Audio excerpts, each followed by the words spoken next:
You ask Tiger to calculate. This deals with linear inequalities with one unknown. The final result is v equal or greater than 28. Let's solve it step by step. Isolate the v. Multiply both sides by 14.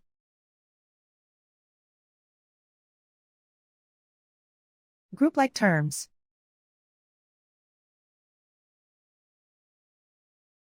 Multiply the coefficients.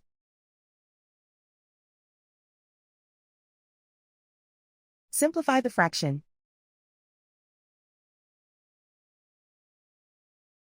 Simplify the arithmetic.